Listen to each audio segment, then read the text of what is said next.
Good evening, everyone. My name's Jenelle Riley. I'm so thrilled to welcome you to this panel. This is one of my favorite things that the SAG-AFTRA Foundation does, and proves that working actor is not an oxymoron, I guess is the phrase I'm looking for. So this time I'm thrilled to welcome four amazing actors that I'm sure you recognize their names and faces. First, we have an actor who's been seen on Southland, Animal Kingdom, and Fear the Walking Dead. Please welcome Shawn Hatosy.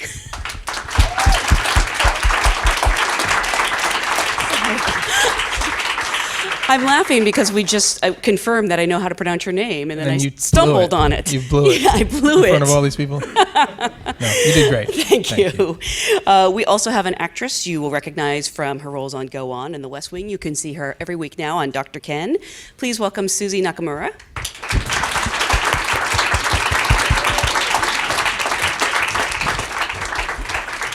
We have a Critics' Choice Award nominee for her work on Rectify. She's currently appearing on the series Timeless, which has at least one fan right there. Please welcome Abigail Spencer.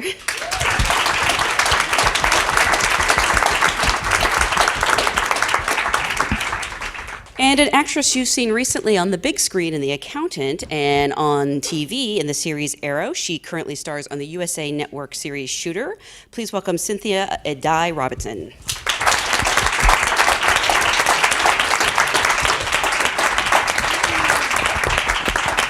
Thank you guys so much for being here. Congratulations, you're all having a great year in particular. Don't jinx it. I know. Yeah. We're all superstitious. Yes, she was worried that she jinxed it just by being here on a panel called Working Actor. I was like, I won't get cast for a year after that. Just my luck. Yeah. I think you're safe, but this is an audience of SAG actors, so I always like to start by asking, what was the project that you got your SAG card on? I was an extra in a Boston chicken commercial in Chicago. And it was on a Saturday, so I think I got time and a half. And I sat in the parking lot, and there was no chair, so I sat on those cars, on a concrete car stop and like read my book. They ended up never using me. Oh. But I mean, I got my SAG card, so who cares? Like, who cares? I sat in a parking lot and got my SAG card. What's up? It's amazing. I got mine. This is an interesting story. They were doing industrial films on how to teach doctors how to break news to patients, and I was 17, and I got gonorrhea. So. How'd you take it? I was just, I was 17, and it was like... It was shocking. Like this. That's great. I booked it. Got my card in 1992. Were these scripted, or...? It was, yeah. Oh, okay. There was like a couple of lines. So it wasn't like they came in and they were going to reveal a mystery disease and you had to react? No, not that's the Seinfeld episode. Is it really? Yeah. Okay. I guess I'm trying to remember. So long ago. Because I started on a soap opera, and that was when AFTRA was its own thing. Yes. And remember that, guys? And they're too young. They don't remember. Oh yeah. Get all my cigarettes out and start smoking. And then I came out to LA, and I got this little film called A Coat of Snow that Gordy Hoffman wrote and directed. That's Philip Seymour Hoffman's older brother. And I was forced to get it, I guess. I couldn't be in the movie if I didn't go get it. So then I had to come here and like get it. And like pay the money and get it or something. Because it was like I had been in AFTRA for so long, and I think I like got grandfathered in. So it was a very like interesting way. Maybe I'm still not a member, I don't know. But Are you getting your screeners? That's how you know. Yes. Okay. Was it the kind of thing where like the movie paid? I mean, you actually owed money afterwards because you had to pay so much to join. Yeah, SAG? it was a pretty low budget film, so it didn't cover the cost of. It cost you money. That thing, movie but, cost you money. But everyone kept saying it's worth it. It's Right. worth it. Like you got to get it, and I was like, oh, okay. So I did it. Was it worth it? Oh my God, yes. Proud card carrying member for years. And now you're on the stage and you're a working Now you're on the stage and you're a working actress. This is great. Yeah, I know, it's bananas. It's a miracle. Yeah, it's a miracle. Yeah. Cynthia? Mine's not terribly exciting. I started in New York, so I sort of started there and eventually made my way out here. I think, if I'm remembering correctly, it was a Chili's ad, and pretty sure I didn't say anything, and I just remember sort of repeatedly cheersing, like clinking mugs all day for 8 hours. But obviously, I had my sights set on larger things. So I'm very happy to still be a card-carrying member and be here. Yeah, it's kind of like a full circle moment to be here, which is nice. And you made the cut. You were actually in the commercial. I never saw it. Oh. I don't know. Somebody Google it. Yeah, yeah, exactly. It'll come out. I'm sure it'll find its way someday out in the world. So I want to go back and start at the beginning. I'm curious when each of you, because from what I understand, none of you were like born into acting dynasties or even born in LA. So when did you get bitten by the acting bug and realize this was something you wanted to do as a career? I'll start. Backwards. Well, I sort of remember just doing like school plays, and I went to sort of a regular public elementary school, middle school, high school, and so that was sort of my entry point, was just like the school plays, and it was something that I kind of felt comfortable with, even though I was really shy. I'm still a little bit shy and reserved, and for whatever reason, I guess like being on stage gave me permission to feel like I could sort of be maybe something bigger than myself. And with continued encouragement, I eventually decided I was going to sort of study at the college level, and I went to NYU. And at the time, I was, dead set on like being in New York and sort of making my way there and starting in the theater. And theater really was at first what I thought I wanted to pursue. I actually wanted to do musical theater when I sort of started out, sort of like a musical theater nerd, and watched a lot of, old movies and things. And got my start in New York and thought I would stay. And I guess what was interesting at the time I was there was that in terms of the types of roles that felt like they were available to me as a woman of color, it really started to, dawn on me that it was kind of pretty narrow, actually. It was like, if you go to the theater and you see plays and musicals, I mean, if you're not a super triple threat, which I finally came to realize I wasn't, that eliminates about, 80% of like the theater jobs. At least that was sort of the math I was doing to myself. I was like, okay, if I'm not doing musicals, well, let's look at the plays. What are the plays? Okay, like 12 Angry Men. It just sort of became apparent that like my chances for the theater, as sad as it made me, were just going to be kind of slim. And when I watched television, before TV was like the cool thing to do, I've always been a bit of a TV junkie. It's always been a part of my life, and it felt like the most accessible thing. Like, you're in people's homes. And I just felt like, at least when I watch TV, and as I've grown up watching TV, I see some people who look like me. The chances of seeing someone who looked like me feel higher than they are at the theater, even for film. And so television ultimately was where I ended up feeling like I had maybe the best chance at some work. So that led me to LA.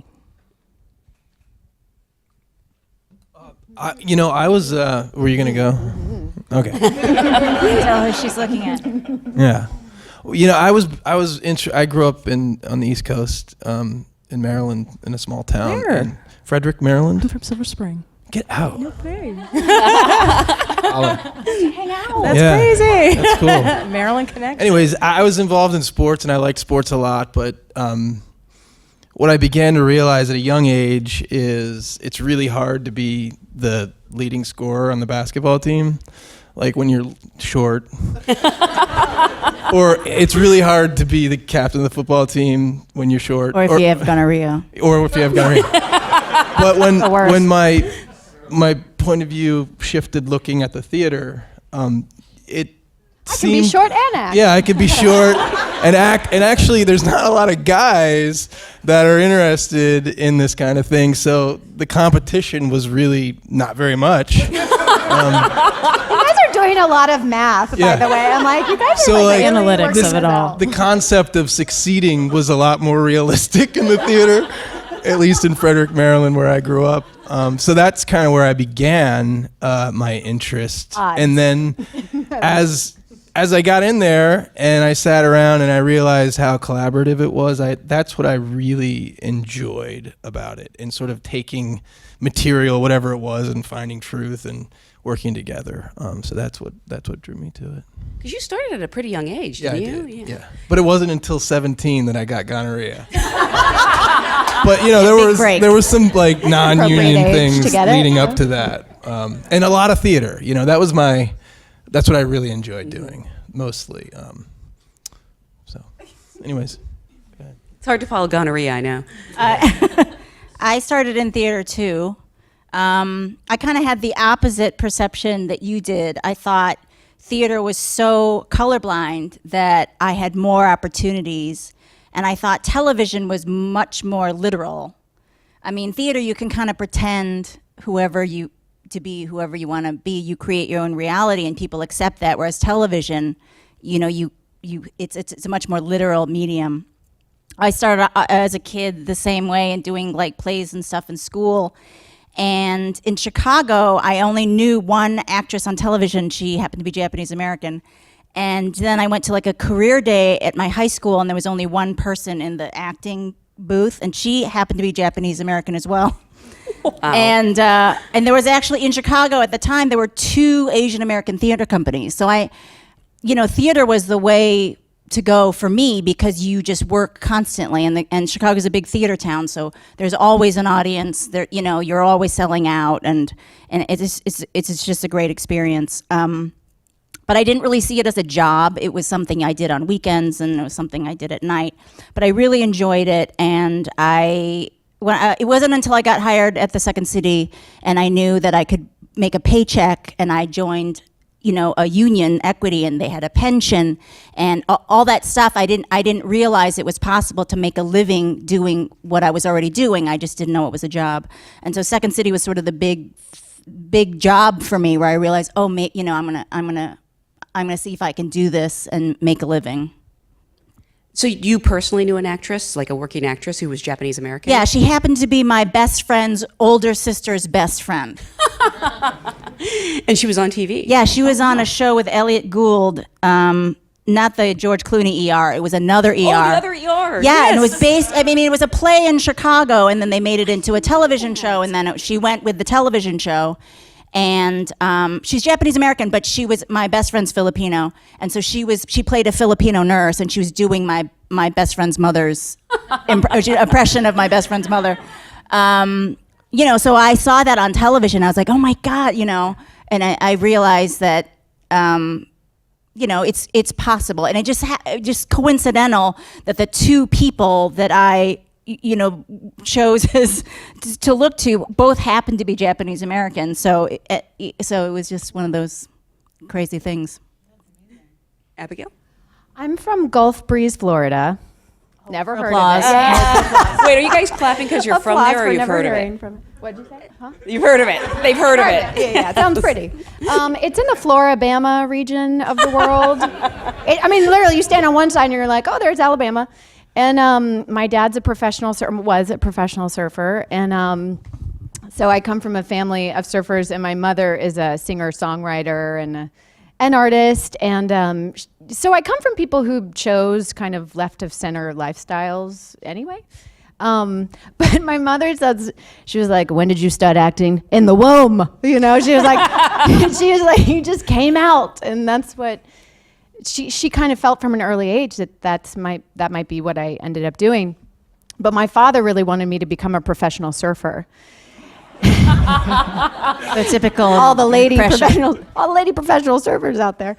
There's like not that many. And my mom was like, no, she's not going to get skin cancer, and no, she's not going to be built like The Rock, and because you have to be very strong to be a surfer. And she's like, no. So I started surfing when I was 3, and then she like totally put the kibosh on it. So my dad was like, oh, well then let's put her in dance class. It's like land surfing, it's kind of was his, the way he worked that out. And yeah, that was just I just kind of kept doing that. And there weren't a lot of opportunities. It was just like, I just made up opportunities, and it's kind of made it up as I went along, and made a lot of movies. I have 2 brothers who are very unwilling participants in all of my productions. And I remember, Debbie Gibson was my big icon when I was in, first, second, third, maybe still today. And so I would watch her videos, and then I would like set up the camera, and I would try and I would lip sync along to what she was doing, and then try and I would have baby powder here and squeeze some, and then so smoke would go across the camera, and I'd put my hat on and I'd turn it around, and I'm like, how do they do it? And so I'd watch it back, and I'm like, it doesn't look like it does on TV at all, I didn't know that they had to edit things together, had other people doing all of those things. So I just kept being curious, and then my way in was definitely musical theater. My mother showed me Funny Girl when I was young, and seeing Barbra Streisand, which led me to Liza Minnelli, which, backtracked to Judy Garland, and, just seeing funny women. And I just kept, because there was no access to it, so I just wanted, how do they do it? How do they do it? And so then, I guess, the big turning point where I felt like I could make a life of it was, there was this audition. There was a woman named Anne Reinking who was Bob Fosse's do you know Anne? No. Oh, you just like her. Okay. I'm like, oh my God, you know her? Yeah. And I knew she was Grace and Annie and she Mickey was and Maude. Jazz. And she was holding auditions because she was bringing Chicago and Fosse back to Broadway. And so she was starting a professional training program in the summers at her home in Tampa, Florida. It was going to be at the college campus near her home, and she auditioned people from all over the country, and only a few got in. So I drove across the border to Mobile, Alabama, and with a couple of my community theater friends, and went, and you had to tap, and you had to do a monologue, and you had to learn a number and sing a song, and Anne was there. And so I did all the things, anything she asked me to do, and lo and behold, I got into the program. And that was kind of the big shift, meeting her, because I had an incredible drama. I did all the things too. I just kept being curious and taking classes and had a drama teacher, but my parents were really clear that I wasn't allowed to do anything professionally until I was out of the house. They did not want to be a part of that. So I don't blame them. And so then when I got into the program, and then what she did, not only was she training us, but then she brought all of her friends from Broadway down. So Tommy Tune came down, and Bebe Neuwirth and Vanessa Williams and Mary Lou Henner. And so here I am, I'm 14 years old. I was one of the youngest in the program, and I'm learning from Anne Reinking. It was funny because I really thought that I would be a dancer and a singer. That was kind of dancing and singing. And it was really Anne that kind of turned me on to acting, because we would talk, I don't know, she was so realistic about herself, and she was it's all about the story.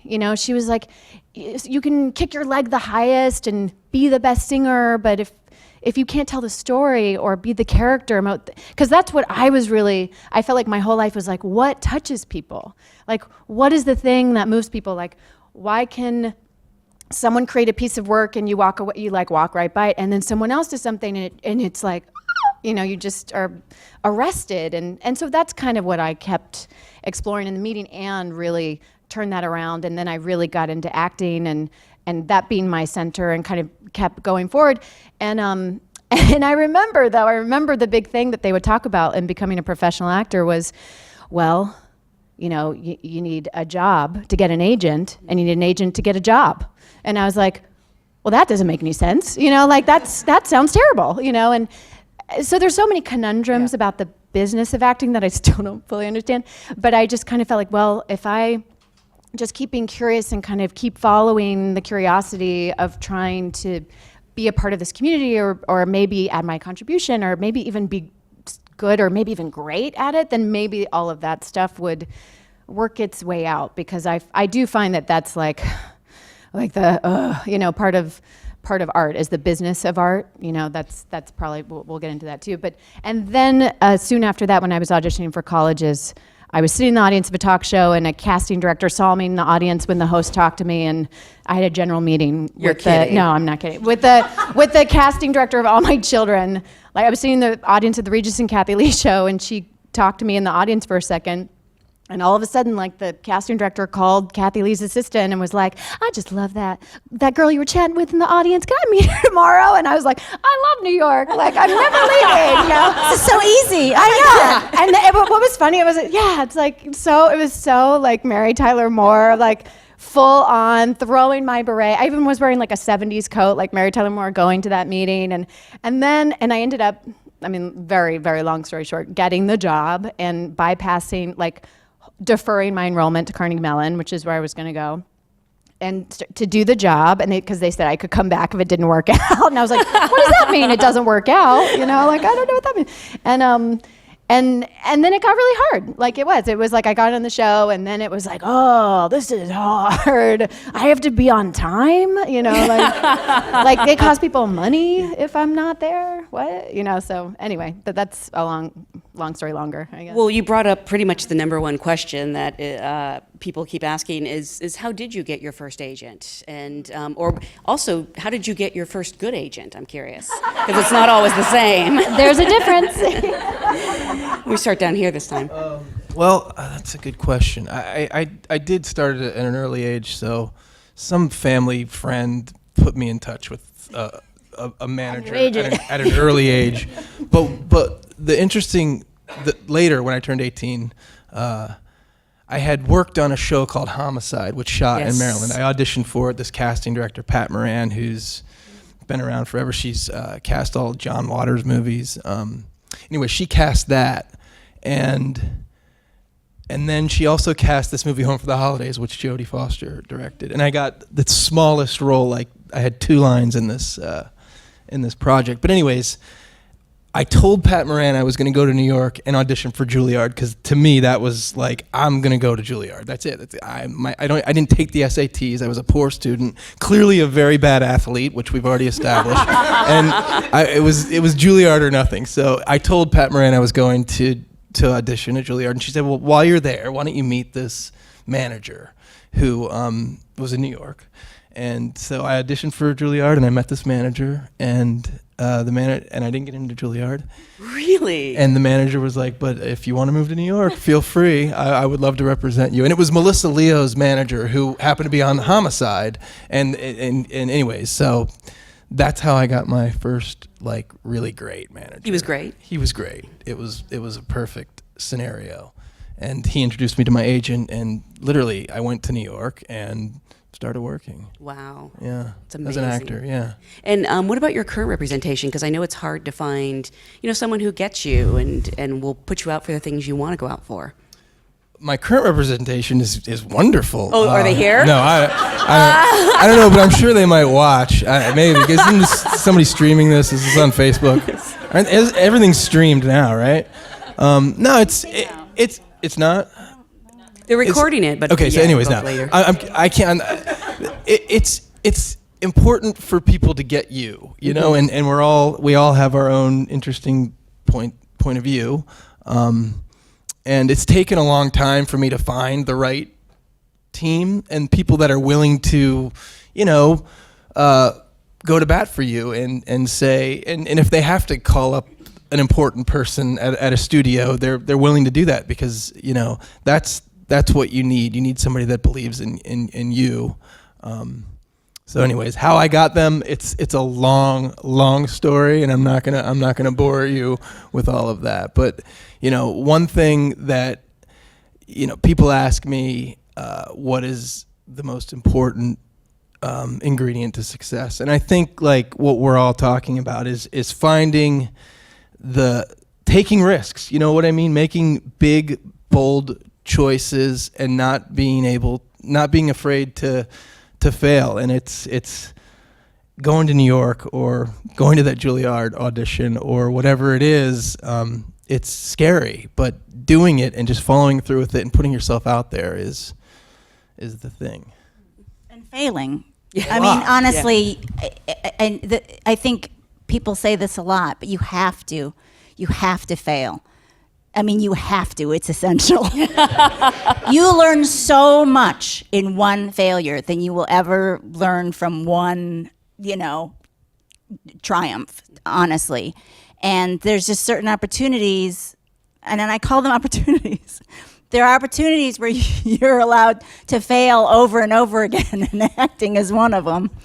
But I mean, not only in retrospect will you see the lesson, but I don't want people to hesitate at the potential of failure, because I do feel it's very, very valuable.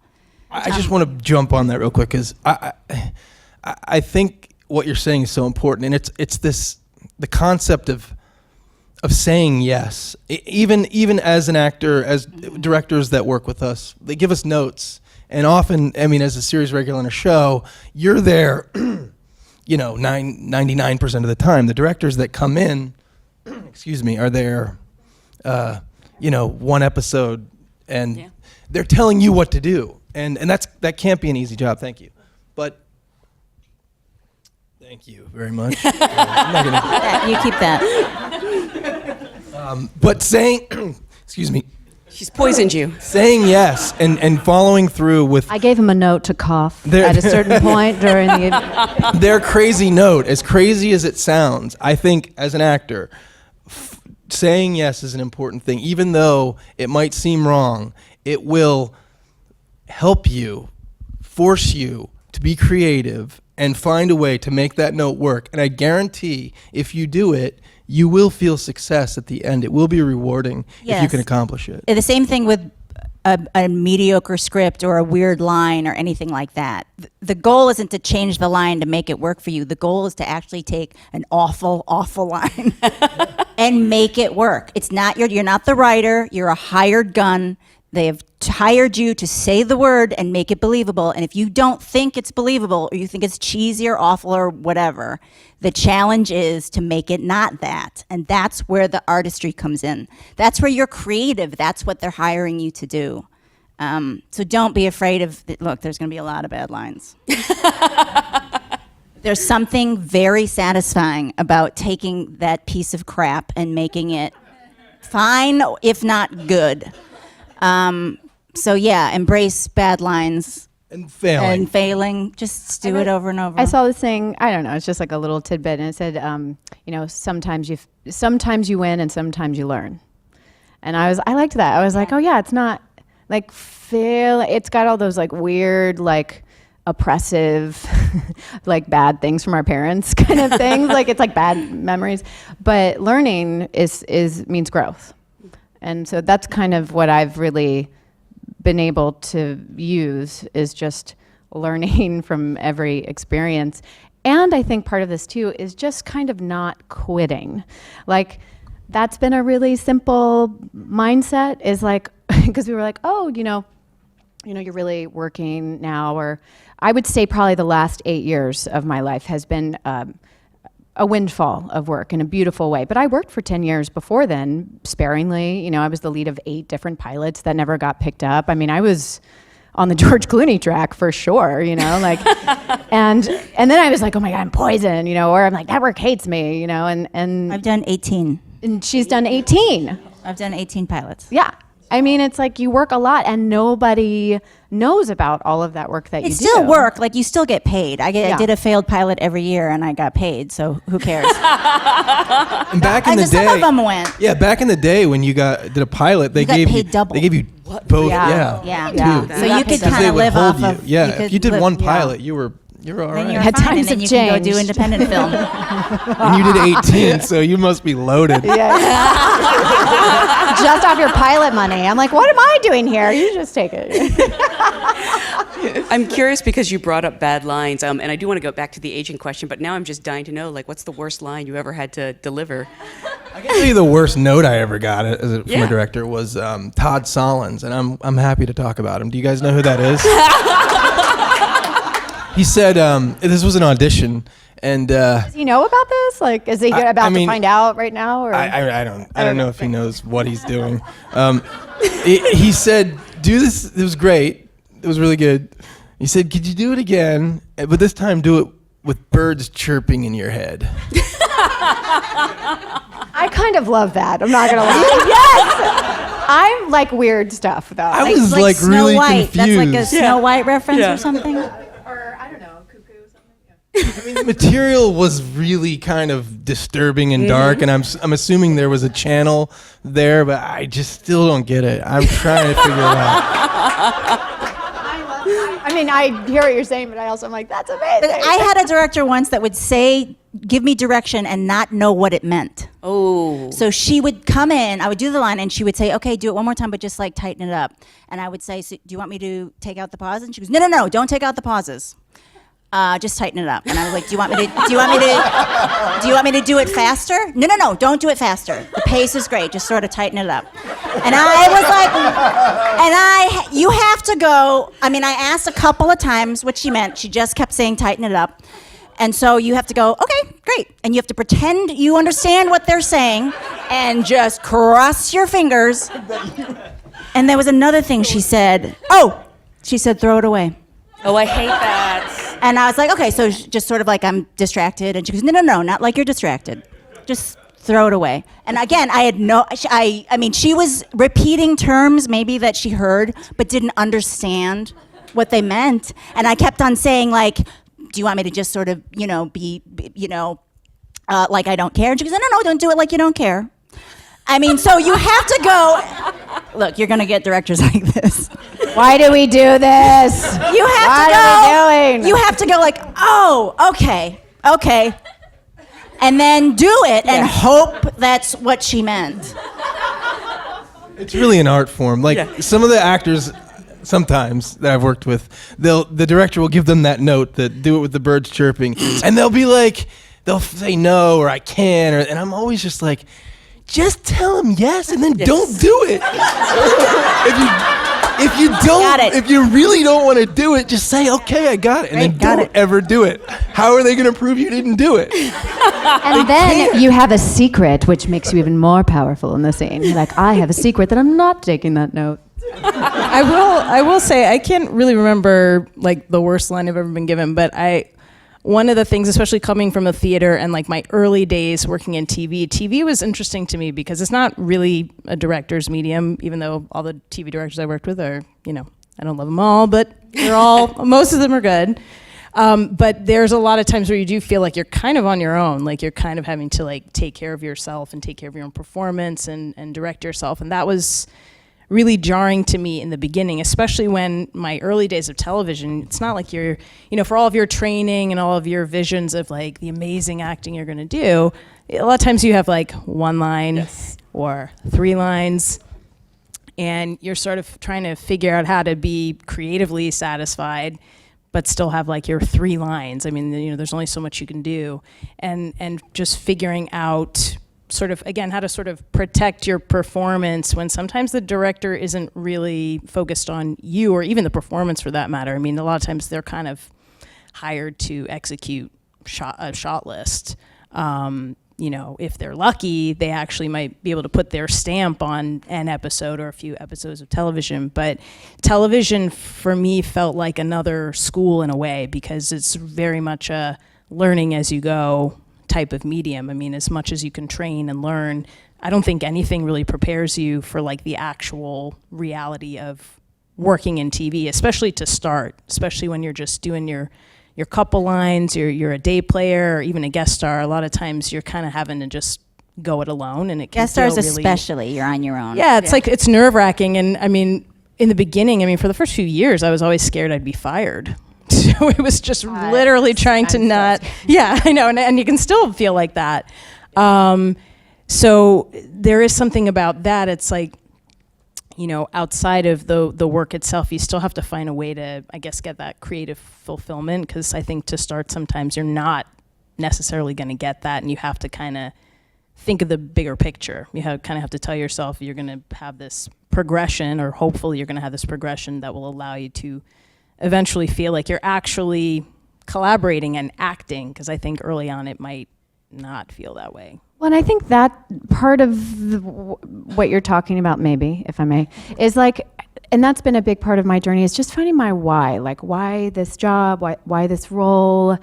Because there's so little you can control. Like, we can't control anything else. You can really only control this and your attitude about it and what you choose to do with it. And so I've found it really valuable just for because really at the end of the day, I just want to satisfy my soul. My soul's like, I want to work something out. So I think a lot of the journey has been finding like the deeper purpose in it, because that keeps you in, like when you're waiting for 6 hours in your trailer and then all of a sudden they're like, go, go, go, act. And you're like, what?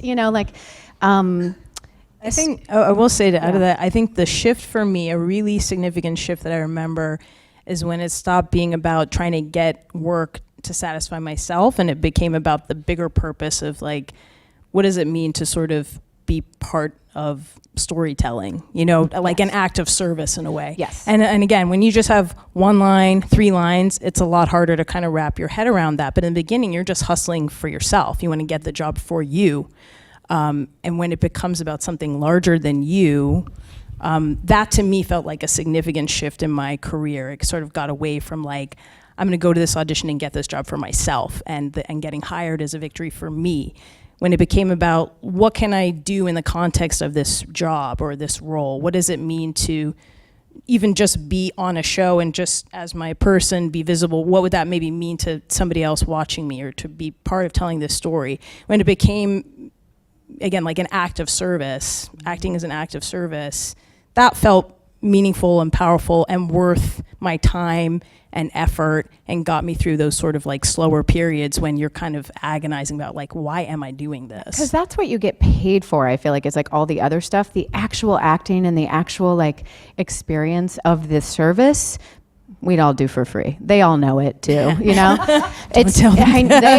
that. I've talked to them. And it's like, but there's a lot of other noise. And so it's almost like part of the job and part of the tools is how to be super relaxed and super loose in a hurricane of chaos, like how to be the calm and like, go into every room and be like, I am the keeper of this character's soul for however long, like even if it's an audition or even if it's you get the job, get to play the part, you're the keeper. Like you might be the only person that is the voice for that character for that moment, and that kind of like raises the stakes, and then there's joy because then all of a sudden it's about something bigger, and you're kind of being able to be a receptor, you're a part of a conductive system, and I find that there's a lot more momentum and movement and joy and fun in an audition or on a set when I'm just like, it's just passing through, so I think that's part of it, and I do think that there's been major shifts in my life and my career when my life was so much more important than any of this. And I think that's for any job. When your life and what you're doing and your like purpose in the world, when you kind of step into that, like then you're just kind of moving along. I'm going to go over here. Okay, cool. And that feels really right. And I don't know about you guys, but I've definitely felt a shift when I think about it from that perspective. I have, 2 points that to piggyback what you were saying, that when you were talking, I thought of. First is, the thing that got me interested when we were talking about, at the beginning, is that script. You guys come together and you collaborate and then you create it. So what you guys are saying that sort of works with my head is the show is the star. You know what I mean? You're there to service it. And when you attack it from that mentality, it is fun. When it becomes that other thing, this ego thing, and you're working with people that we've all done that and worked with people like that, then it doesn't become that purpose, that thing we're talking about isn't there. And then it's also more difficult to be creative in that environment. Mm-hmm. Totally. It's almost impossible. But if you have a group of people that are just supporting each other, then everyone shines. Exactly, because that's what it's about. It's about listening to each other and building them up. I mean, making them succeed, making the Dick Wolf project that we're talking about, where the material might be, you're saying this melodramatic stuff, making it sing, building it up, building the other person up, setting them up to succeed. Because you're only as good as your partner in the scene, or as, like really that it is like going to the service thing. Like it's just that it's like you don't know it, but if you're thinking about the moment for self-service, then it doesn't work. But if it truly is an act of service, then it's like, oh, I wasn't even oh, we just kind of did that, and you found it. And then you find the scene or the show or the ethos of the project that you're working on. I think the bigger thing is to like lean into why our world is too important. We've got crazy things happening in the world right now. Like, why this? Why now? Why say this? And I think that's something to think about as you approach your various endeavors, because it empowers you, then you're part of something. And I think we all deeply as humans just want to be part of something, part of something bigger and greater than ourselves.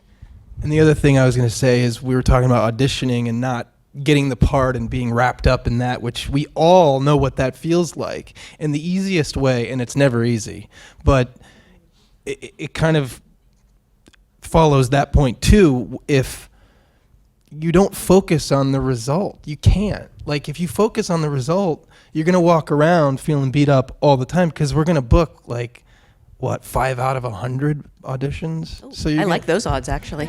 Okay, 3 out of 100. So you can't focus on winning the audition. You just can't. You just have to go in there and focus on creating the character. I tested for the lead of 36 shows and didn't get any of them. You win. That was, but what was so interesting about that time was that I kind of became an athlete, like there's an athleticism to auditioning. There's an athleticism to working on network TV, on cable, making a movie. Like, each scenario has its own game. And you're like, okay, what's this game? Like, how do I learn the rules of this game? Because you can be a phenomenal actor and a really shitty auditioner. Like, it's just, I know great actors who just, really suck at auditioning, and it's hard to do. And then I know people who are great auditioners who get to set and just, pale under whatever, So there's a lot of different, things to navigate. What's the worst audition you guys have ever had? How long is this show? Yeah. I don't know if Todd Solondz qualifies as the worst or just the weirdest. That was weird. Yeah. I'm going to send you messages of just like birds chirping. I went to one, it's pilot season, which means you sometimes you get a script the night before and you have to memorize 9 pages of a scene, plus the other audition you have at 3:30, which is 4 pages, plus the one at 11 a.m., which is 4.5 pages, and all of a sudden you're trying to memorize. I didn't do the math. A lot of pages the night before, and I went to one audition where I knew the director, and I had not prepared enough or adequately for this audition, and I went in and I was basically just reading aloud to him, which is not why he brought me in, and he said, Suzy, do you want to take a moment and work on this a little bit? That was gracious, though. I said nice. yes. It was very nice, and he gave me this chance because I, obviously wasn't prepared, and I said yes, thank you, please. And he goes, just go out into the lobby and you tell me when you're ready. But this is how it happened. I actually left the audition going, that was a piece of shit, and he came back out into the waiting room, and he said, hey, Suze, do you want to come, work on it and come back in again? And I said yes. And I worked on it, and because he had come out and said, hey, Suze, they thought my name was Jesus.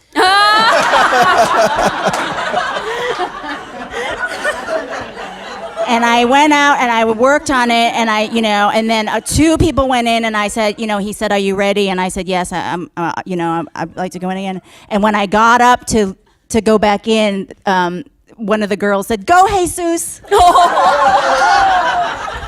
Isn't that nice? They're so supportive. That is amazing. What if you booked the role and they gave it to someone named Jesus? Because I know. They decided to go a different way.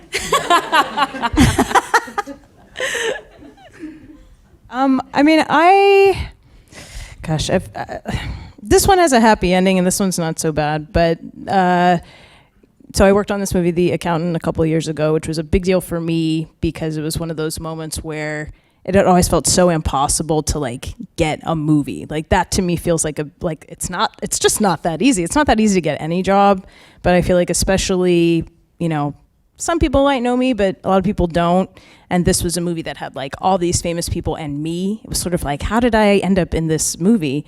but it was just like a regular old-fashioned audition and a regular old-fashioned callback with the director. So it sort of felt very satisfying that it was still possible that it could happen that way. And so for my callback for the director, Gavin O'Connor, I mean, I was really like dead set. I'm like, this is my role. I'm gonna get this job, just like that. And I'm gonna get it. So I, prepared it. I looked over it. I slept with the sides. I, did all my weird like rituals, whatever. Wait, literally? What's that? You literally slept with the sides? I did. Yeah, Hey, it so I worked. have, I have all my things. Like people have their things. Sometimes I just psychologically, I literally put it next to my bed, and it's very strange. And so I drive out to Santa Monica, and I sit in my car, and I take the breaths, and I do whatever, and I go into the casting office, and it's empty, and they're like, "Oh, yeah, the callback is in Burbank at Warner Brothers." And this is like the big callback with the director where they're probably only going to see a few people, and you've got, the hour window or whatever. And it's the summertime and it's hot and I'm wearing like a suit. So, I mean, I was in my car shaking, driving from Santa Monica to Burbank, just cursing myself. I blew it, I'm on my way, please don't let him leave. I'm on my way. And, I still had to walk into the room and leave all that to the side. Mm-hmm. I pretend like I wasn't completely frazzled, like I wasn't about to burst into tears. There were still girls waiting there, and I just passed them and, walked right in, and I'm sure they were like, now I say all that to say that I did end up getting that job. And the whole thing with auditioning, the audition process and skill set is completely separate, as I think we're all saying, from being able to act. They're two separate things. And I think one of the things for me is I made sure, when we're talking about the athleticism of auditioning, I became a pro. I don't always give myself credit for a lot of things, but that's one of the things I made sure I worked really, really hard on, especially in my early days when I first got to LA, because I realized a lot of people are actually not that prepared when they go into the room. I know we've thrown around some numbers of when you're kind of looking at it like a numbers game. And for me, it was okay, if I just assume from the top that half the actors that go into a room are just not prepared, that's eliminating half the people that I'm really up against. And let's say half of those are not that good. They're just not great actors. Okay, we'll just eliminate them. I do the numbers and I'm not to say it's still not difficult, but I'm maybe it's not as hard as it seems. And what was really eye-opening for me a long time ago, and I would give this advice to anybody if you ever have the opportunity, was being a reader in a casting office. Yes. Occasionally casting directors will, ask an actor to be a reader for them. And when I saw what people were doing in the room, again, I'm man, maybe my odds are not that bad, because some people are blowing it. And I don't just mean for acting, they were just doing themselves a disservice, whether it was walking into that room as if they didn't belong there, or sort of saying something weird at the beginning or the end. There's all this behavior we do because we're nervous and we want it, and or we didn't prepare. Maybe you go out the night before, you go out late and you've got an audition, it's 5 pages now, I'll just look at it in the car on the way. And I'm not saying I've never sort of done that, but for the most part, I'm if this is a competition, I'm gonna do everything I can. I'm gonna give myself every single opportunity. I'm gonna look at this as much as I can. I'm not gonna go out, I'll just go out, the next day when I don't have an audition the next morning, and make sure when I walk into the room, I walk in as if I'm supposed to be there. Anything that's sort of distracting me or bothering me, I leave it outside, and I just walk in there I own it, I'm supposed to be in this room. And even with that audition where, again, I was literally shaking. I thought I was gonna have an accident. I was so beating myself up because I was I blew it. This is horrible. This is horrible. This is the worst thing. But I had to literally walk into that room as if I was just cool as a cucumber, right into that character, because I was this part is going to be mine. I'm not going to let somebody else have this part because I went to Santa Monica instead of Burbank, whatever it is. So again, that had a happy ending, but that's the most recent traumatic experience that I can remember because it was horrible. Did you narrow yours down? thinking here. It's interesting because I'm hoping I can give a learnable moment here. You said Gavin O'Connor, and it made me think. I remember when they made the movie Miracle. Yeah. They only wanted real ice skaters, like guys that could skate. And my manager at the time was like, "You got this." And I'm like, "Nah, I've never been on skates before." and they're like, "No, you got a couple of weeks. We'll buy you some skates." But this is the manager mentality. It's like when you get in the room and they're like, "Can you ride a horse?" And you're like, "Yeah, I want the part. Yeah, I can ride."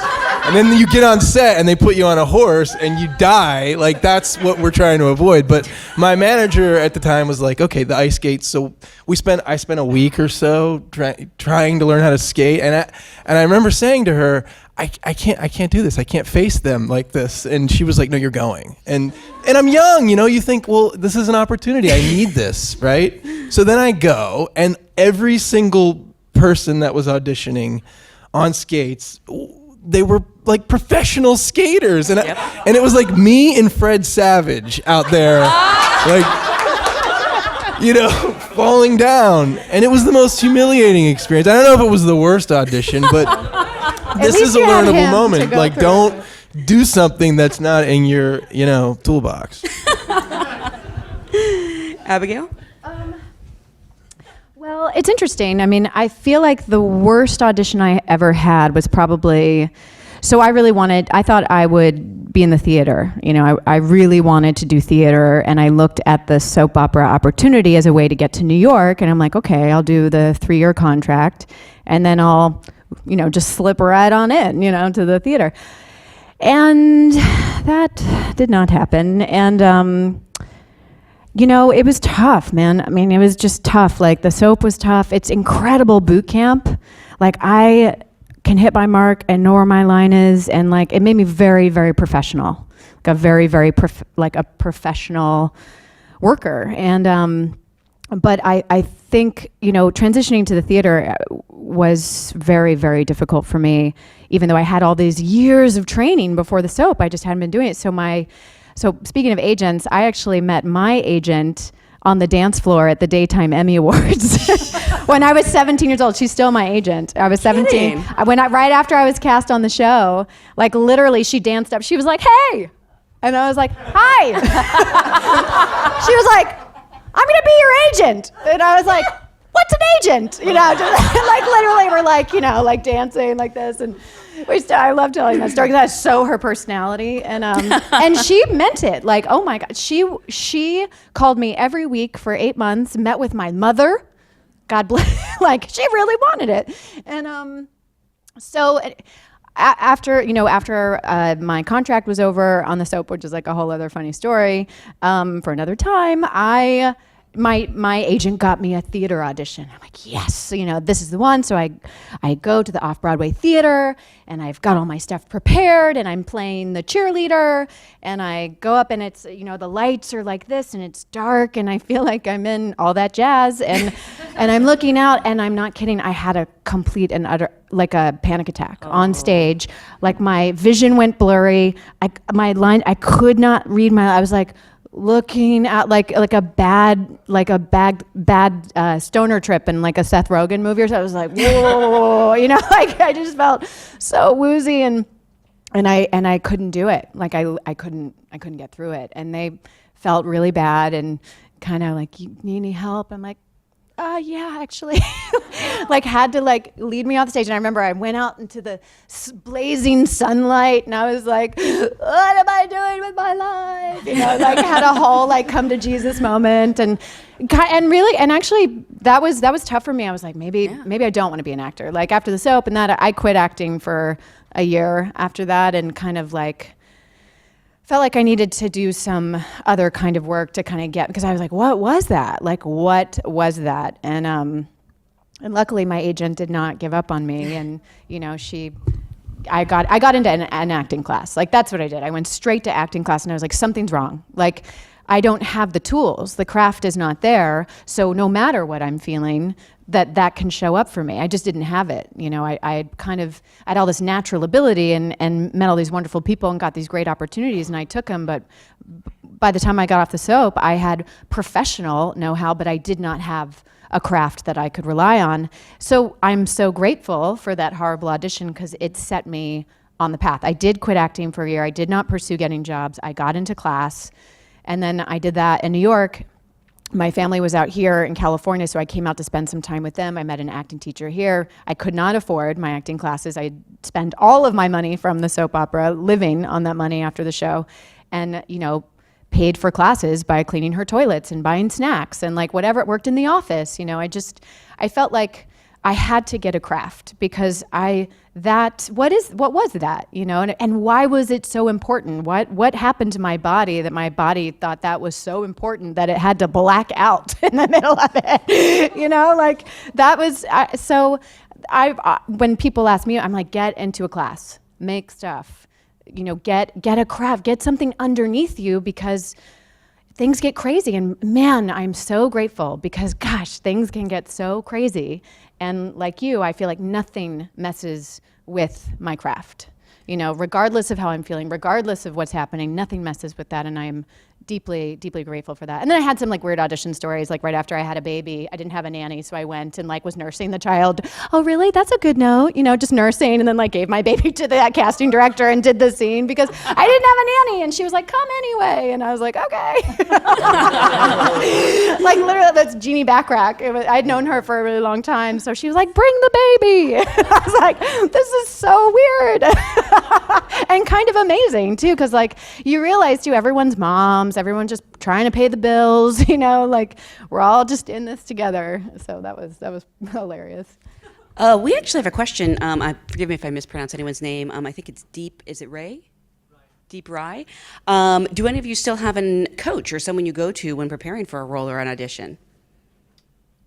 I don't. I mean, I've rehearsed by myself for 30 years, so I actually don't. I don't know how to. I think I would have to make a huge adjustment to start working with the coach. But I have changed the way I've rehearsed. The thing about a small part where it just says nurse, they don't give you a description. If it's a lead, it's like, you know, Hank Anderson, 32 to 42. He's a banker. You get to know this character. But when it's like, you know, flight attendant, this is the creative part. You create who this character is. And I memorize all your auditions. Memorize them all. Hold the script, but be off book. And then make choices. I mean, I would do it in my head for many years, but then I started talking out loud in my living room or dining room or whatever. And I would choreograph each movement. I was going to cross my legs, I was going to cross my arms, I was going to lean forward, I was going to take a breath, you know, and so I have a process now where I think about, this is the most creative part, the audition. This is where you dress yourself, you say the lines, you direct yourself, and when you go into the audition, then they might make adjustments. But your first audition is the most creative part of the process, I believe, because you decide who this character is, and they might tweak it and that kind of stuff. But I'm just too used to working by myself. Mm-hmm. That was I just want to say that, like, you make all those choices. You want to build a character for nurse number one or bartender number two or whatever. It's key. These are where we make the big bold choices. You want to go in there with a point of view from a character. Yeah, and don't think about what you think they're looking for, because you don't know. But having said that, when they do throw at you something completely different, you're just going to have to be able to go with it. That's the real birds key. in the head. Yeah. Which I still don't understand. Well, you did it. I get it. I do. And that's what I love about acting is that I love hearing about your process, and I love hearing about your process. I mean, I think everyone's different. So wildly different, and just go with what feels good and go with God. Like really, like remember, it's your own. Like this is at the end of the day, it's yours. And pull. If something that we say works, great, but then throw away the rest. And you know. I do. I have an incredible kind of bevy of beauties. I call them, like, these wonderful women in my life who have kind of come alongside me at various points. Like when I moved out here, I worked with a woman named Leslie Kahn. Like, she's a wonderful teacher for, I didn't have a lot of comedy stuff, so she kind of helped me learn, really breaking down the script, just stuff I didn't have in my toolbox. Just last fall, I took a class with a woman named Nancy Banks, which was a theater class. Like, she gives plays, and it was not in front of the camera, and it was a working actor class, and it was great. And it was just great to get on stage and just get out of the mindset, particularly when you're working on camera a lot. Some other tools start to fade, and you want to keep them all, there for you and available. And I love that. And then I work with a woman named Kim Gillingham, who totally changed my life. I started working with her in 2007, and I love her. And just really, she kind of opened me up to the idea that this could never stop being interesting for me, because really at the end of the day, I really want to be an artist, I think that's what I'm trying to get. The business of art is, again, it's like always competing energies, but like, I want to live this for the rest of my life, and that might change. I want to get behind the camera now. We need that. We need women behind the camera. We need women writing. We need women directors. We need that. So I kind of feel like sometimes the industry calls you to what you need, even though you weren't thinking, oh, that was my end game. And depending on the role, I'll take something to someone, not always, sometimes you don't have time, but I love it. I just love having a partner to explore with, and kind of, go deeper or reflect back with. So when you go in the audition and the reader is completely different than the person that you run I it don't, with, but yeah. do you have to make an adjustment or do you no. just, No, because I don't plan anything. okay. I'm the total opposite of, which I think is, I'm so amazed how you do that, because I could never do that. I always anticipate the reader's going to be like, what's that up in the road ahead? Yeah, And you're going to have to pretend that you're engaging with this person and that kind of stuff. I just kind of work with whatever's there, and like, I just work with whatever's happening. That's kind of like, because I'm a terrible liar. So like, if something that I'm like, and I actually do feel the freedom. I feel like it's my audition. Sometimes I'll talk to hey, can you try this? Would you try that for me? And can I see what that changes? Can we just try this again? Or like, I don't like this chair. I liked the chair over there. Like, just see. I just try and make it. That's, I guess, how I make it my own. And because I feel like I want to be surprised. I'm always looking to be surprised. So that's I try and leave room for that. And it's just, it's always different, but I'm amazed. I wish I could do that. Cynthia? No coach for me. I had my, university training, and I've actually not been in class or had a coach for many years. And I think it's a thing of sort of like, know thyself. Like, if that works for you, if you feel like that would give you comfort and stability, you should absolutely ask around and pursue that. I think for me, I'm also really used to just like working by myself and preparing by myself. I guess when I do sort of work with anyone, nowadays you have a lot more things that are self-tape. And so for a lot of these self-tape situations, I would say I can count on one hand, I have about 5 close friends of mine who are working actors, who I would trust, who I would feel comfortable to work with at home, to sort of bounce ideas off of, to direct them or direct myself. And I would say that's probably the only time I sort of engage in my own space with people that I trust and am familiar with. But I just think at the end of the day, you just have to sort of do what works for you. And I still don't know how you or Suzy got your first agent. My first agent, in Chicago, you could be multi-listed, which means you can have 10 agents if you want it. Yeah, this is a long time ago, though. And so, I honestly had probably 8 agents in Chicago. At once? Yeah, and you just, you just send them a head. This is back in the day where you had to go to their office and do a monologue. Ooh. Yeah, and so I did monologues all over the city, and I had 8 agents. But when I moved out here, obviously, it was a completely different game. I had 2 VHS tapes of my reel. which I couldn't afford any more Here copies. they are. Let's take a look at that right now. And so I just wrote a letter, and to all these agents, I'm sure I got a guide from Samuel French, and I would mail them to the agency with a cover letter saying, I'm an Asian who does comedy. What do you got for me? And when I was rejected, I had a note on there that says, for pickup, please call. It was my number. And they would call me, and I would go pick up the tape and then recycle it. And I just had 2 tapes that I just kept recycling. And I was rejected by like 15 agents. And I got so mad that I was remembering all the. I think I had a couple interviews, and my behavior at the interview made me mad. Meaning, I was so nervous and I was so desperate that one agent kept me waiting 45 minutes. And then a FedEx guy came in, and she saw him. And when she finally saw me, she's like, I'm so sorry. And I was like, that's okay. And I got mad at myself for saying that. Like, I could have left and rescheduled, but I didn't. And then I had one more interview, and I was like, screw it. I didn't dress up.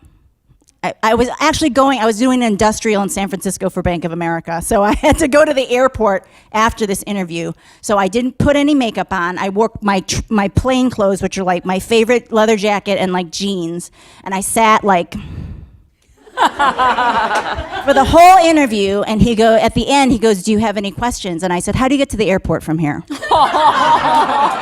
And he gave me really good directions, but I have to say that was the first interview I was myself. Yeah. And I remember going to a phone bank. I'm much older than you think. I remember going to a phone bank and getting my messages, and it was the first agency that called me back. Wow. And I'm still with him.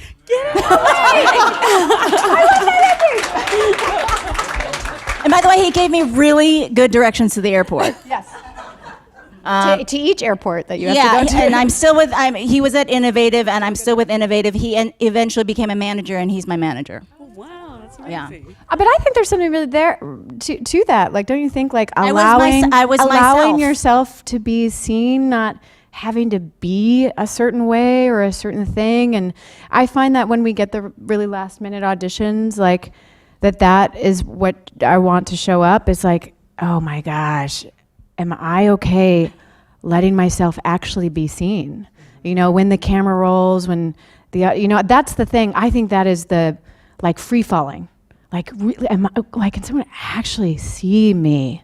Like, the stuff I don't want anyone to see. And so I think there's something really to that, you know? It's interesting because you were talking about the accountant audition. I had an audition recently for the show Flaked with Will Arnett, and I was the last audition. It was like 4:45, and my son, who's 4, had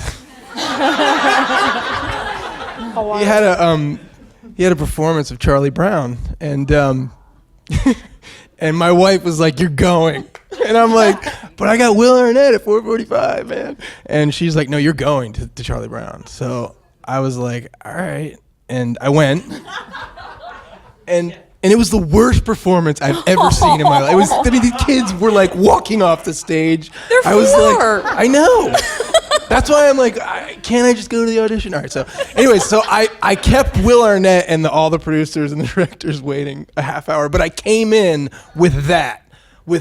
I just sat through the worst Charlie Brown performance of 4-year-olds. It was like best out of 10, it was like a 4. And all right, let's go. And I ended up getting the part. So there's that too, you know. I think for me, my first agent, I must have gotten out of like a showcase, like a college showcase, and I was lucky because, again, like I recognize part of it is all of your preparation and hard work, and then part of it is just luck, right place, right time. But in my experience, I've had many agents over the years. I think that's not unheard of. And I've had like every experience. I've been dropped. I've had agencies dissolve. You know, I've been at like a big agency. I've been at like boutique agencies.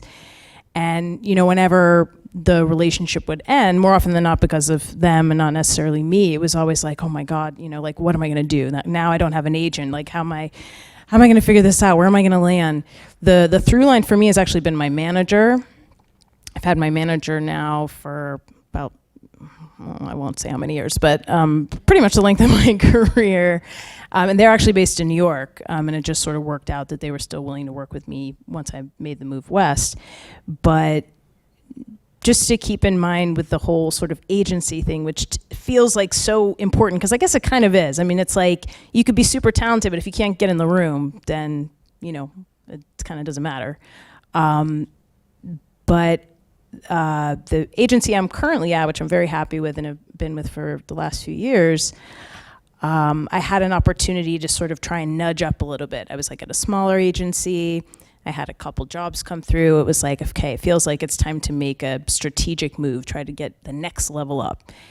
And, my manager sort of put out the feelers, and my current agents, whom I love, said no. They wouldn't give me a meeting.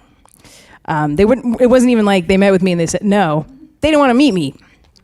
This was after I'd come off of a series, so I just had a series regular gig, and it had ended, and I thought, okay, like now's the time to move. So when they wouldn't even meet me, it was like, the humiliation, like they won't even meet me to say no to my face. So another opportunity came, and it was time to put out the feelers again. Went back to them and to some other people, and this time they said yes. So I say all of that to say, there are going to be all these moments in the business where, your pride wants to sort of kick in, and you want to be like, well, they said no to me. They wouldn't even meet me. No, I don't want to meet with them. Screw them. Like they denied me. Sometimes you have to go back to places like 2 and 3 times. And again, your pride just wants to be like, ugh. But at the end of the day, I'm no dummy. And it was like, I know it's not personal. It's a business. I know what I have to offer. And I know that if they're willing to take a chance with me, it's going to make me kick into that mode of like, I want to prove myself. I want to show them that they didn't make a mistake and they were right to sign me on. So, the agent experience, I think especially when you're starting out or you're between agents or you're trying to figure it out, because I actually think that's like one of the more challenging things is that agent thing. It's like, how do you get your agent? How do you, if you don't have the credits, how do you get the attention of an agent? And, again, it's when I think about, I've probably been with like 7 different agents over the course of my career. And somehow I always just landed. It's sort of like you want to believe if somebody has said yes to you once, somebody else will say yes to you again. So if you're sort of in that mode of like you're between agents or you're at an agency where they're not getting you out. I have friends all the time who are like, I have an agent and they never send me out. Mm-hmm. Like, and I feel like if I drop them, I'm not going to be able to get another agent. So I just stay. And it sucks because it's like you want to feel like you have a sense of control over your own destiny and your career, and you want to feel empowered and be working with people that get you, because at the end of the day, when they pick up the phone, they have to be the ones like advocating for you, like sounding passionate. We've got this great client, you're going to love her. And you don't know, in a way, I'm glad we're shielded from those phone calls. I don't want to know what that phone call sounds like. I'm just going to have faith that, they're pitching for me. And now I'm at a place where I feel like they do, advocate for me and believe in me. But I had that experience of feeling really stuck because I felt like I felt really powerless. I'm just with an agent, and they're not necessarily doing anything for me. So navigating that, I would just say be patient and keep at it, because I think that's a place where people can get stuck often. And I think be your own greatest advocate too, They're not creative people, so you kind of have to. They are not. They just sort of like see a description and they try and match it with their clients. But you can be creative. You can say, I would like to go out for this role that says a man. I would like to go out for this role that's Latina. I mean, my first couple roles in television were written for men because back then all the funny roles were men. And I said, I don't want to play the girlfriend. I want to play the funny character, and they happened to be men. And the first one I went on, Peter, they changed the name to Jesus. But advocate for yourselves and start thinking about, are there careers that you admire? Are there roles that you admire? And don't pick roles that are just your type. I mean, if you like Stephen Tobolowsky, you know, you could say that to your agent and force them to be creative, force them to think other than, you know, your type. And especially for people of color, especially for women, we get put in a box pretty often. So make sure you're not limiting yourself. Yeah. Be creative, and for sure, it's not personal. And don't be afraid to call your own agent. Call your agent. Oh my gosh. Like I used to have that. I don't know if you guys ever had that, but there were times where I would be almost like apologetic about contacting my own representatives. Like I'm bothering them. They work for you. I'm bugging them. But exactly, once you have the mentality of like, you know, agents, managers, I love you all. But you know, the mentality of like, they work for me. Like they're employees for my company. I'm the CEO of my own company, Cynthia Inc. They work for me. They get paid when I'm working. So they want that. They Yeah. want to be led by the CEO of the company. want help. You know, so They need help. help them Can help I tell you. a quick story like that relates to this really fast? Okay, so I was 23 years old and I had not worked in a year. And a friend of mine, also really surround yourself with great, loving actors who are your advocates as well. You know, I have a great, loving, amazing, supportive group of actors, and I am so for them, and they are so for me. And we're like, this is not mine, but this is yours, you know. And it's so fun. It makes it so much more fun. And so my friend sent me this pilot that ABC was doing called Introducing Lenny Rose, and he said, "This is your pilot." And I was, did you read that? Yeah. I remember it, yeah. Oh, you remember? So, and I, you know, I hadn't worked in a long time. I was cleaning toilets in my acting teacher studio and like auditioning and maybe a guest star here and there. And I read it, and he was so right. I was like, oh my God, like just freaking out. It was about this alcoholic singer-songwriter who lived in New York, and her artist friends. And I read it, and I was just so overcome. And I read it again, and I was like, who is this woman, Krista Vernoff, who wrote this? And did she and I, like, do we know each other? I mean, it was just like so for me. And I wrote a song, like, you know, from the character's perspective, from the script, and I wrote the song, and my friend who's a guitar player, I got him, and so I'm getting all the pieces together. I don't even have an audition yet, by the way. And so I'm like doing it, and then I call my then manager, and I was like, you know, Lenny Rose, like it's mine, Lenny Rose, like we got to get in for Lenny Rose. She said, I'm on it, you know. And so then she calls me back. They don't think you're right for Lenny Rose. They don't see it. They don't think you're right. And it was so interesting, that casting director had cast me in another pilot a few years previous, but it was a completely different part, you know.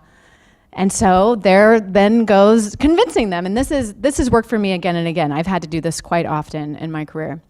So I'm like, what? You know, and I'm like, no, call her again, like tell her this. They don't want to see you. And I'm just like, no, you know, like I am Lenny Rose, you know, like I'm having a whole moment. And so I wrote this like manifesto, and I sent it to my whole team. And I just remember the way it was, like kind of saying why this was for me and why I just at least wanted an audition. And the like last paragraph was, they didn't want Julia Roberts for Pretty Woman. They didn't want Halle Berry for Monsters Ball. They didn't want Carrie Russell for Felicity. Maybe they don't know what they want, you know. And like that's how I left the letter and like send, you know. And, so I got an audition. So I convinced, because I like fired up my manager so much that she got all fired up, you know. And then she called the casting director, and they relented. And so then I go in for it, and I've got my guitar player, and then I'm meeting Krista Vernoff, and I'm like, I'm Lenny Rose. And I remember being in an audition, and I'm like, she doesn't see me. So then I did like the work, like after that, I'm like, oh my gosh, she doesn't see me. I had really long hair at the time. And in that week afterwards, I was like, I'm cutting all my hair off. So I cut all my hair off. It's in the middle of pilot season too, by the way. I cut all my hair off. I'm like, I don't know. And I'm like still working, you know, my acting teacher studio. And a week later I get a call. They want to see you again for Lenny Rose. And I'm like, I cut all my hair off. Like, what am I going to do? So I have an audition the next day, and it's like the 5th audition of the day during pilot season is this callback for Lenny Rose. And I walk in, my hair is naturally curly, and so I walk in, it's short and curly, and I've got like purple eyeshadow on to distract them from the fact that I cut my hair. And I walk in, and she goes, it was Krista, and she goes, oh my God, you cut your hair. oh, I love it. And it was like literally she just thought she just couldn't see it. And then like I cut my hair and it was like all of a sudden it was like the veil was lifted. You know, I did end up getting the show. I bombed the test. I was like won the studio test and then totally bombed the network test. It's called a test for a reason. You might fail. So I totally failed. And then they screen tested me, so they wouldn't even stop at the network. Then they went and screen tested me at the Scrub studio. And so now I'm doing a screen test for it. And then the next day they were like, okay, she can be Lenny Rose. And I got the role. And the relationship with Krista Vernoff, 7 years later, lead of her next pilot, she's now one of my closest friends, develops, you know, you just never know. And it was from this one like friend being like, this is your part, you know, so be generous. I guess that's the moral of the story, is be generous, like be grateful, fight for yourself, be your biggest advocate, you know, and also be in reality, you know, like be real too. That's a really good asset to have as well. Be nice. Yeah, and be nice. Yeah, why not? Right? Like, why not? Why wouldn't you be, you know? I mean, I guest starred on ER, I don't know, in 2012. And no, actually, that's not true. 2006. I'm sorry. And yeah, it was We're like. not going to check. Okay. But I said yes. I wasn't doing TV at the time, but it was John Wells was directing it, and my manager convinced me to do it. But that relationship as a guest star, I've now done two of his series. It's important. I think Bryan Cranston was on X-Files, and he had a guest star on that, and Vince Gilligan wrote that episode and remembered him. So those guest stars can lead to private school for your children. That was, yeah, totally. Guest stars have been like, I love guest stars. Like I had a whole career as guest stars. I mean, that's been my bread and butter. It changed my life. You know, my guest star on Mad Men on season 3, it totally changed my career. Thank you. Thank you. I mean, and it was just, just lovely. It's lovely to be a part of shows and come and support the regulars who are working so hard. It really is kind of a lovely place to be in that position of support. And you might have just answered this, but I'm curious for all of you, what's been your most rewarding role? Or just your favorite? Animal Kingdom on TNT starts May 30th. Wait, when is it back? May 30th. Oh, it is May 30th. It's a couple okay, weeks. great. So the character I play is just wildly disturbing and really unpredictable. And Ben Mendelsohn played him in the movie, and it was Big shoes to fill. Yeah, big shoes to fill. But I just love it. Every week I get a script, and I'm just like, what am I gonna do? Am I gonna have to take off my clothes? And who am I killing? So, but it's so much fun. But having a character like that who can be unlikable. It's putting it mildly. But you kind of have to find that branch to reach out to the audience that they can, like him, or find something to like about him. And that's what I really enjoy, is sort of peeling it apart and figuring that out. So Animal Kingdom, TNT, May 30th. I think for me, it's funny, we've just sort of dodged this writer's strike situation, which was very nerve-wracking, so we're all glad for that. But I remember back to the last time, and that was like another lifetime for me. And when that happened, I'd been sort of like doing all right. I'd got pilot here and there again that never saw the light of day, some guest stars. And then that strike happened, and then everything fell off a cliff, and I was literally back at square one. Had to start all over again. And I needed to live and make money, so I had to go back to the service industry, which I thought I had escaped. And it was very humbling, and it was like, okay, got to get the restaurant job, got to wait tables and do that. And I was working at a restaurant, and I was like, this is temporary. This is a couple months just to get myself up and running and get back to it. And 2 years later, I was still at the restaurant, just trying to kind of stay the course. Because at that point, 2 years felt like a really long time to be at this place when I thought it was really temporary. And I ended up putting myself on tape for basically my first series regular job, which was Spartacus. And it was a really crazy show, and I never thought in a million years I would ever do, whenever you're envisioning what you think you're going to be hired for, or the kind of job you think you're going to do, Spartacus for me was not that job. And, you know, it was like really crazy and gory, and there was like all this sex and violence, and I'm like, that's just not for me, not my cup of tea. But then again, you know, suddenly you're getting like closer to maybe booking it, and then it's like, oh, well, yeah, no, I'm totally into it. I'll totally do that. So it went from like a tape, and then a month passed. And normally after like maybe a week or two, you just kind of drop it mentally. You think, okay, well, I didn't get that one. I haven't heard any feedback. I haven't heard anything. So a whole month passes, and the next phone call is, so it's looking pretty good. So I'd literally just done one tape, a few lines. I had never seen, I don't think I'd seen the show at that point. I was kind of like, oh yeah, whatever. Yeah, that show, that tape.